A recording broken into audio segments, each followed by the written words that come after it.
In 600 feet, turn left onto Great Church. I missed it. I can't get over because this truck's doing 90 coming up here. I think insurance for people who live in the country. They just make it for these folks. Gamble. I just did. I've been for the last 20 minutes. About to do it again right here. Keep your eyes peeled. Head on a swivel. We're in. What's up, guys? We're headed down to the NWTF convention in Nashville, but we made a quick pit stop here in Kentucky. If y'all followed us last year, we were talking a lot about this new research project that is going on in Kentucky. This is the first year that they're implementing it, and we're out here with them today. We're going to learn something about this research project that's going on. This is the project that you guys helped us fund last year, so we can't thank y'all enough. Dr. Chamberlain just showed up this morning. We're going to get the lowdown on turkeys 2023, what that landscape looks like, and see what we can learn here from Kentucky. I never thought I'd be excited to see a pine tree again after being in Georgia. But when it comes to climbing, I'm like, oh. Yeah, a lot easier to climb these than the hardwoods. Well, we have climbing sticks coming. We ordered them, but they're not here yet. I'll give you some if you want some. We have some coming. Okay. You say yes to But that. thanks. Yeah, oh yeah, sorry. Absolutely, sir. Come on. It's like when somebody says, would you like a jacket? Yeah, sure. Hat, yep. So what are you getting ready to do, Sarah? Getting ready to climb this tree and deploy an acoustic recording unit. An ARU. Yep. Kind of had a sexy flair to it, you know, an ARU. Yeah. That's probably my favorite thing to discuss with landowners. They're like, a what? And I'm like, okay, well, ARU is not going to work. So I say a song meter, and they're like, what? And I'm like, a microphone that's going to detect gobbles. First question, can it hear me? Oh yeah. Oh, yeah. Oh yeah. How high up in the tree do you have to go, or do you usually go as a rule of thumb? The external microphone goes up about 30 foot. And the reason we're putting that microphone up there is obviously to be able to get, you know, better sound. Hence the climber. Hence the climber and the Yep. safety harness and trying to be careful. All this is an external listening device. It's got a microphone that's on the outside of the unit, but we choose to use the external mics for the obvious reason that it allows you to get up a lot higher. Not a problem this time of the year, but as green out comes, you'll start seeing in the data it's really clear. The gobbles become muffled, you know, so the higher you can get the microphone, the better. And you're gonna see when she gets up there, there's a cage she's gonna put around the microphone to keep squirrels from chewing on it. Yeah, I usually tie that to my foot.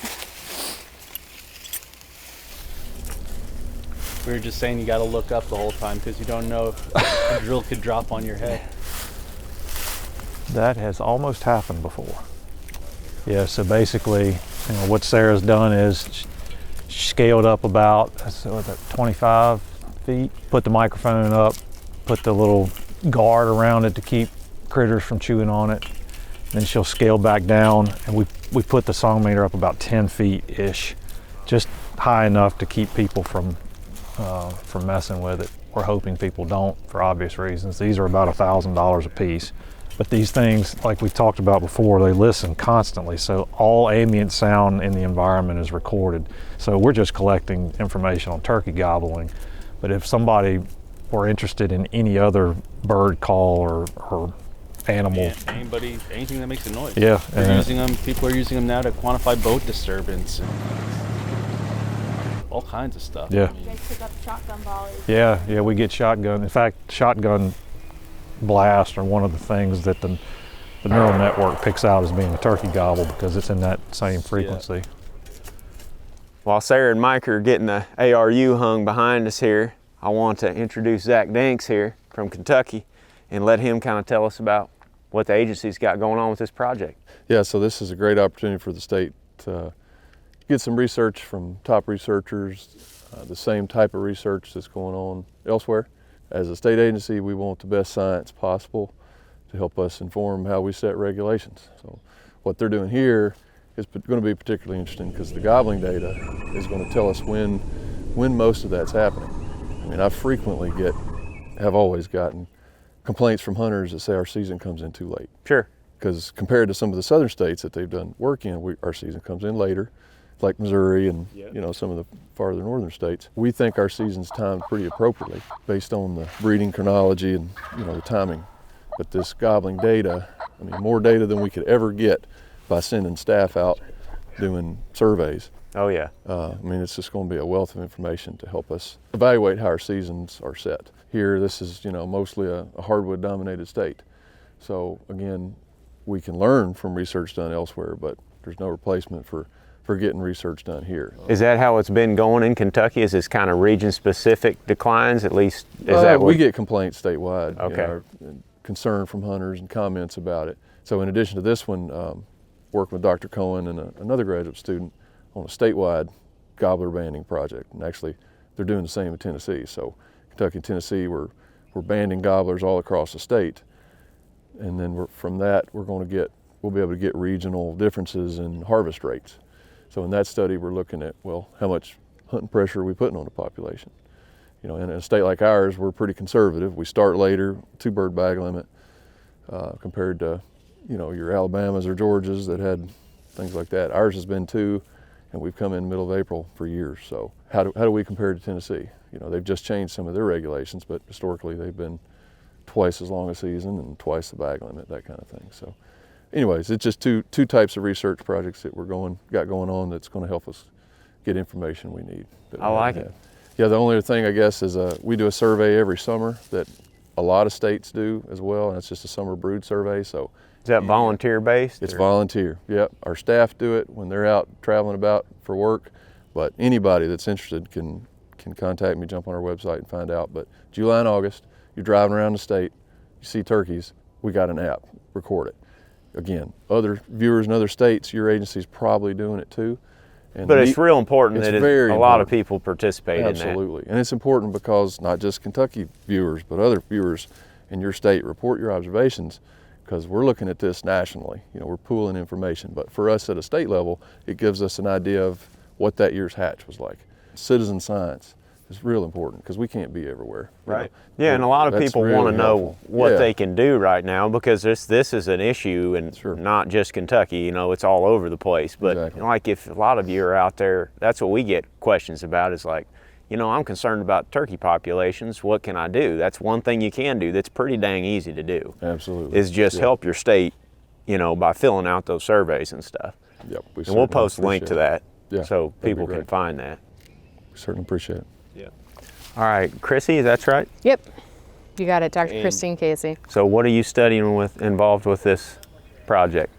So for the turkeys, we're actually doing like a statewide health assessment. So we're interested in the population as a whole. So we're trying to focus on doing some pathogen screening, but really assessing and getting like a baseline of how turkeys are doing in Kentucky. So we're taking a couple different samples. We're swabbing them, and then we're also taking some blood samples, and we'll send those off to a lab, and we'll run some different diagnostics on it for different pathogen screening. And basically it's gonna give us kind of a preliminary look at if there's any differences across the landscape, if geographically it's different from east to west in Kentucky. I'm sure that's something that hunters have got, or at least I know that's a question we've been asked in the past, is, what sorts of diseases affect them? I mean, there's all kinds of... Clearly, we want to look into it and understand and describe what we're seeing, and go from there, and so figure out what's out there, how prevalent it is, and then what can we do? Like, is there habitat or management recommendations we can make that might decrease exposure of pathogens to these birds, or other ways that we could intervene? There's a lot of irons in the fire on this one. That's good. That's good. You want to get the most bang for your buck whenever you're doing research in a spot, Yes. Got a lot of stuff going on. When you get, I remember when I was in grad school, my advisor's like, if you've got your hands on an animal, collect as much information as you can. And so that's really our goal, is we're taking body measurements. That way we can look at body condition scores. We're looking for ticks. It's a whole slew of things that we'll put together and hopefully get a good analysis out and see how the population's doing as a whole here in Kentucky. And that's it. She's good to go.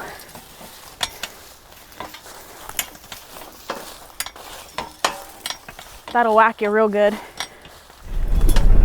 Have you caught turkeys in this area yet? so we've been struggling a little bit. They were showing up and then it warmed up, and they've kind of stopped relying on it. So you can see they've been here. They're the ones that are doing a lot of the digging. Critique. That's what I'm doing. I'm just doing it quietly. Oh no, go ahead, go ahead. The blind was actually further back until that lovely ice and windstorm, and it moved itself, and we realized they didn't care that the blind was right there, so we just left it where it landed. But this is our trap, flat set rocket net.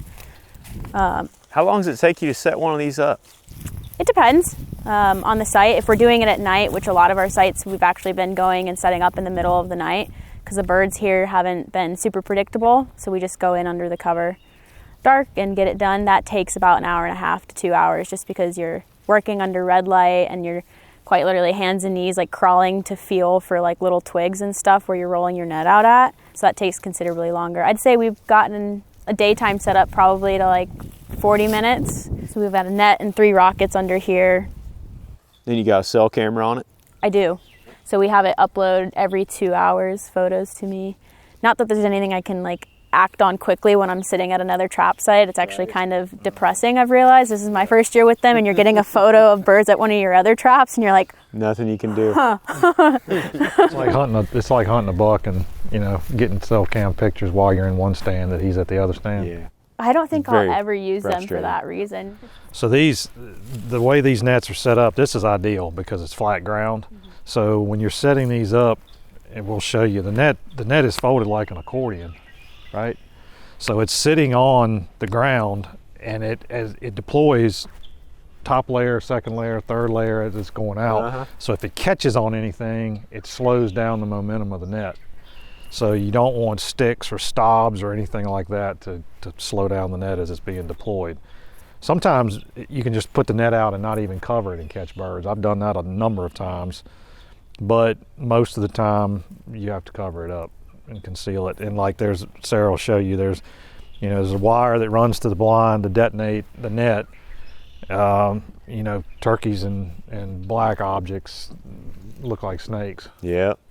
So you got to be careful with the wires around the net. That'll tip them off that something's going on. Yeah, so you look at that rocket. That bird, she would actually come and stand on top of that rocket. And peck at it? And peck at it. And you know, you've watched birds on like fence posts and barbed wire where they teeter-totter. That's what she would do. She'd sit there on that rocket and teeter-totter. You ever think about just pressing a button, giving her a ride? Well, that was 1997. I bet you she's still alive. As ornery as she was, she's probably still alive. We used to put petagil tags, like cattle ear tags. Yeah. That was a real common way of marking turkeys years ago. Some people still do it, but you could number them, right? So you could say that's black number 61 or yellow number 12 or whatever. Well, the hens we would put black tags in. And her left one, it was so old it had faded completely white, and it was standing straight up in the air when she came to the site. Pretty interesting. That's wild. So did you guys get all of that data processed from the Alabama ARU? We have. We've processed all of that, and as we predicted, there was zero latitudinal change. Zero latitudinal change. From North Alabama all the way to the coast. The peaks were a day, like the same day, same week, same trends.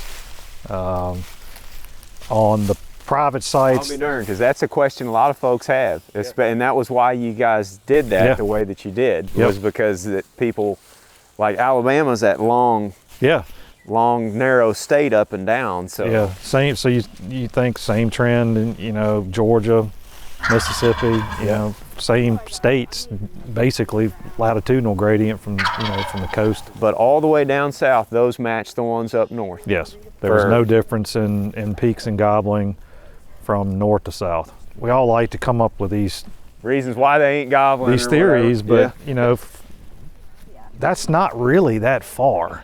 Yeah. From North Alabama or North Georgia to South Georgia. That's not, in the grand scheme of this bird and how it functions across North America, that's not really that far.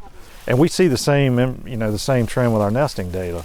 We don't see any difference in peaks and nest incubation from, North Georgia to Central Georgia or to South Georgia. I mean, the peaks are within literally a day of each other. So if the nesting data is telling you that, then it's telling you the breeding is comparable from the north part of the state to the south part of the state. So it makes sense that gobbling would track breeding. Right. So I wasn't surprised to see that result, but it was interesting because that's one of the things you hear so much, about is should seasons open or, at a different time based on, in one part of the state because they're gobbling, differently at that, at that point, and the data just don't back that up. Yeah, and like Zach was talking about a while ago, it'll be that's what he was real excited about, was that gobbling data. I'm sure Zach talked about this, but this project is a perfect mimic to all of the other projects that we've got going on across the South and even in the Midwest now. So right.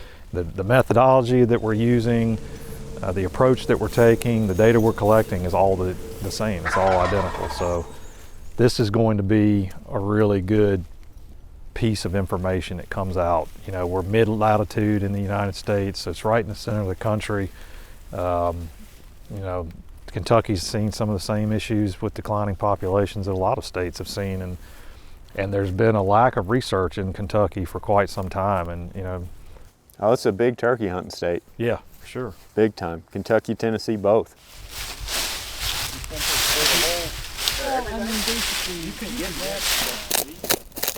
Don't judge me because my knife isn't sharp, okay? My Leatherman one is actually sharp, but that's in the dirt somewhere, who knows where, one of my traps.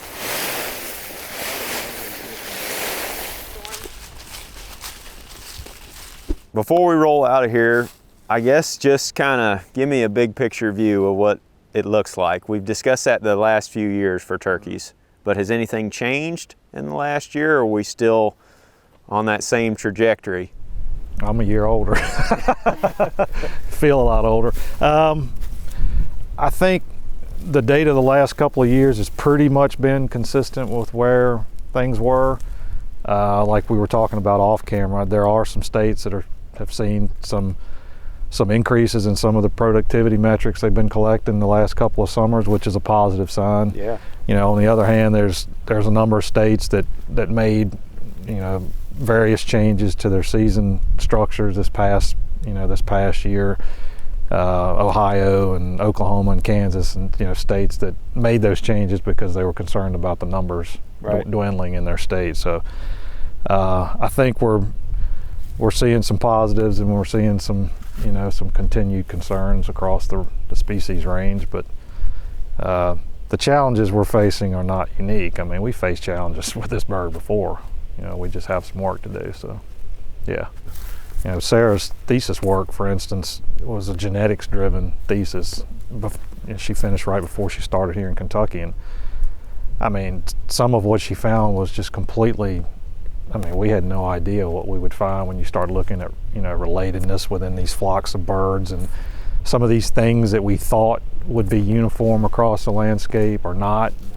A lot of variation, for instance, in gene flow, or the movement of genetics across the landscape. Some of these populations are not getting genetic flow from outside the population. In other words, they're isolated, and in some cases it's obvious to see why, because they are geographically kind of isolated, surrounded by areas of unsuitable habitat. But in some cases it's just turkeys are not moving the way that we thought they would move. So in other words, like we were talking about earlier, there really are pockets of turkeys, and there was some research that came out from Mississippi State a few years ago that showed the same thing, that across the state of Mississippi there were well over a dozen different subpopulations of turkeys, and there wasn't a tremendous amount of gene flow. So we had really had no idea until you start digging through the genetics data, which a decade ago we weren't doing. So it takes time, and it takes money, and it takes people that are willing to dedicate themselves to doing it. Yeah, you guys rock. Keep it up. Yeah.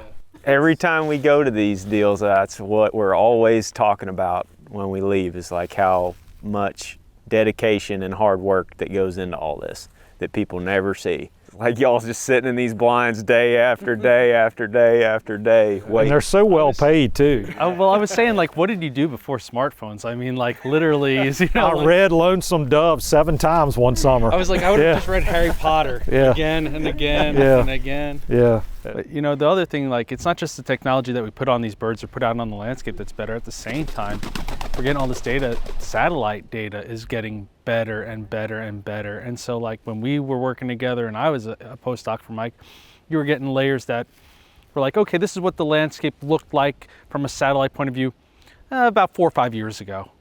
Right now, there's data streams coming in that, like, this is what it looked like an hour ago, Right? Yeah. a day ago, 2 days ago. So now you're not just relating where turkeys were based on like a aggregate of like kind of year in, year out, but like this is what they experienced that day. And so it's not just the quality of the data we're collecting right here, but the data we can relate it to is getting better and better. That's an exciting time then. I was asked this on a podcast the other day is, you know, give us an overview of like the research that's going on, not just your research, but other research. And there's more research on wild turkeys right now than there has been in 25, 30 years. Yeah, and if you look back at, you know, the first slug of research that was done on wild turkeys was because of restoration. You know, we were trying to figure out how to restore wild turkeys to where we could hunt them. And so there was research, you know, state after state after state had research projects ongoing. And then you saw this kind of decline in popularity and interest in turkey research because turkeys were doing well. Mm-hmm. Well, now you've got this groundswell of concern for the bird, which is good. And you have agencies that are willing to spend money. But that encourages me because, one, it tells me that turkeys are a priority. And two, it tells me that agencies foresee a problem with a resource that the stakeholders of that state are keenly interested in. And you put those two together and you can create solutions, just like we did 30 years ago when we were trying to restore turkeys. We're just asking different questions now. The basic questions we've answered. You know, back then it was, you know, how much space does a turkey use, or what habitats do they use? And we know that now. Now we've got challenging, much more challenging questions that we're trying to answer. But the fact that you have so many states tackling the questions at hand gives me hope that we're going around the corner. Just don't know when that will be, but we will. Yep. Got to keep going. We're going to head to NWTF, get in the booth, visit with some folks, and then A lot of folks. Yeah. I bet you'll be busy the next few days. Yeah, but hey, we're going to be excited talking about turkeys and turkey hunting, so that's all right. Should be a good convention. It's pretty exciting. Pretty exciting.